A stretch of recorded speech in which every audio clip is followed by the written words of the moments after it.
Make una dey watch this old woman, una dey see wetin she dey do. Una just concentrate on this woman before we tell the story. Now see say she dey come out from Percy compound. She dey look whether somebody dey look her before she bed down take something. Wickedness, it too dey this world.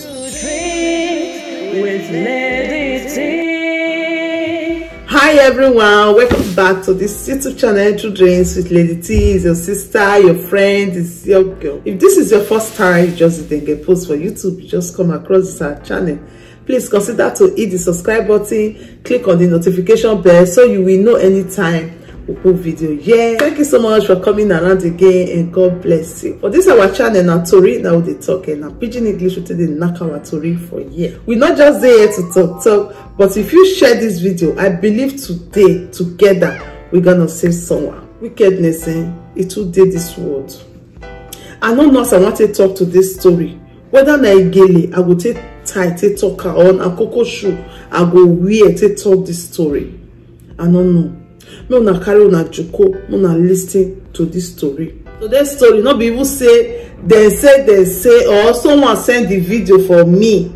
Today's story now my personal person, my very close friend, the family. Now this one happen.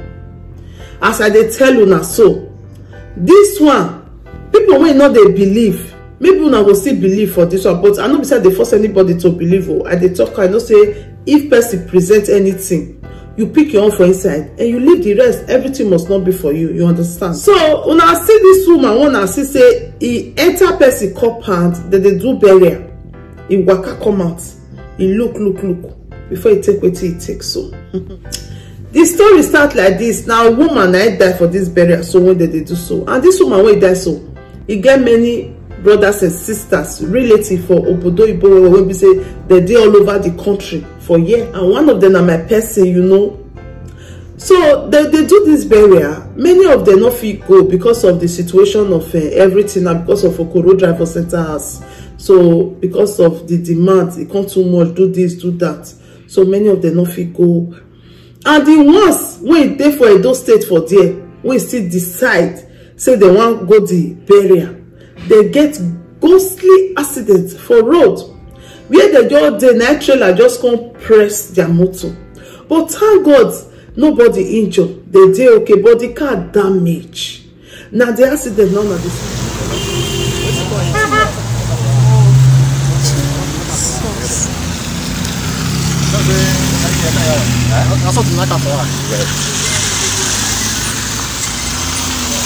Jesus.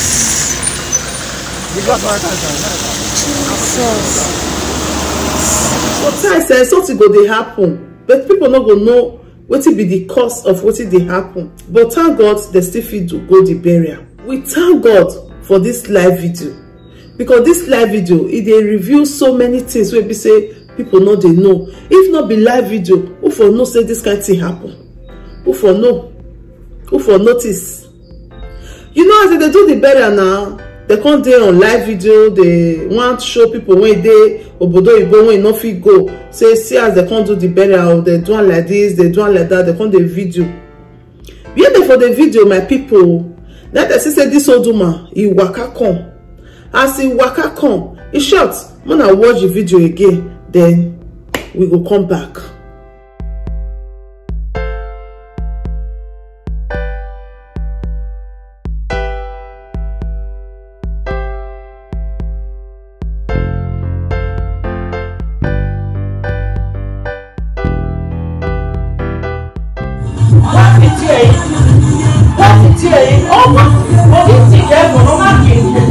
Una see this woman now, she waka come out from inside the where they for the do burial. He waka come outside.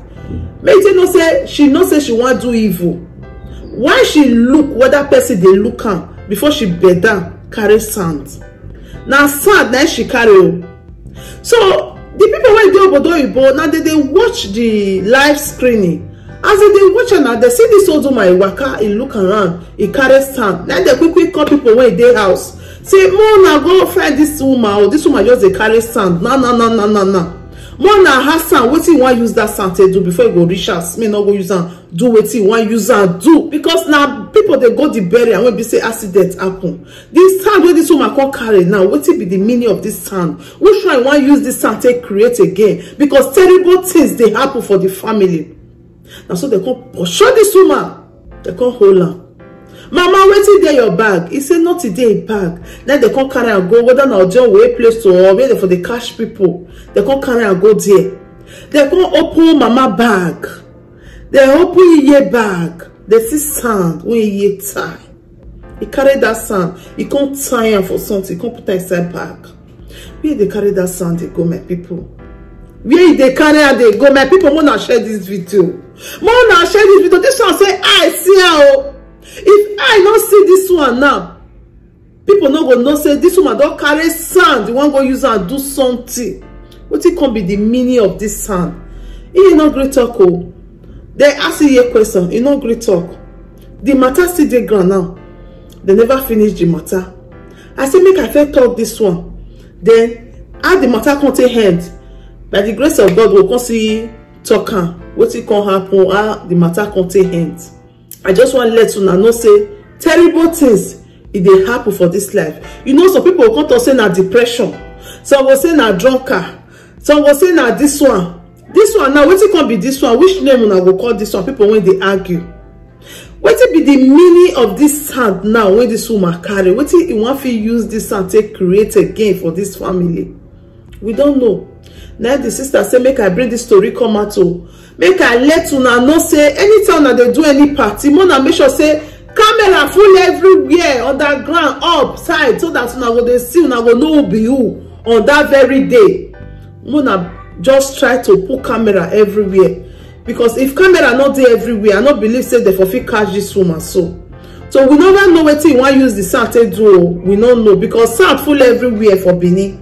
When it come be say na that particular sand of that house that she needs. I don't know. You understand? Now see wickedness.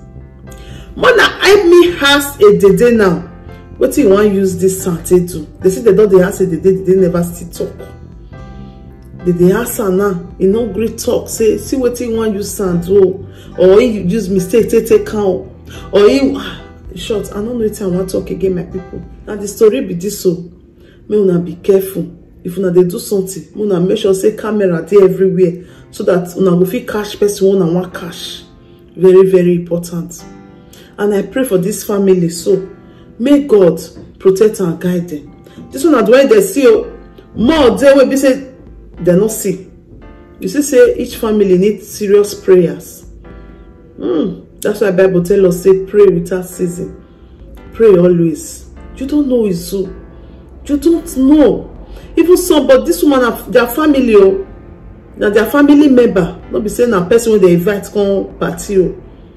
So you don't know it's so. All we need is prayers to protect us. Now God, I still do and make everything exposed like this, because any plan when that woman even get, if I thought say get plan, as far as they don't cash out, that plan no will get ahead again. But like say they not cash out. Who knows what will happen? Now do you hear say family one person payment before you know another person don't payment. Now all this one they cause am. Or they'll say I wish that one payment for year, another one don't happen again, or serious thing don't happen again. Who knows? I not talk too much. May I leave this story for you until we hear what can happen later. I'll still come here and tell you now, my people. So more will learn from all this video when we they do so. Even me too, I they learn from inside. You know. So thank you so much for watching. Please leave your opinion down there. Your opinion is very, very important. Please share this video. If you share this video, you will help someone today. We are not just here to talk. We are here to say a story that will change life, that will touch life, that will also change situation of things. If you share this video together, we're gonna save someone today. If you have not subscribed to our YouTube channel, please consider to hit the subscribe button.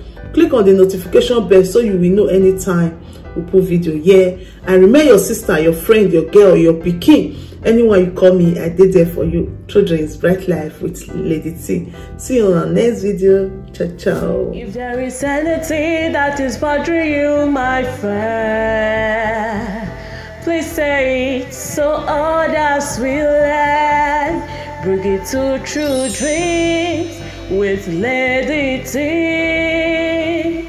And God will be your strength. Bring it to true dreams with Lady T. And God will see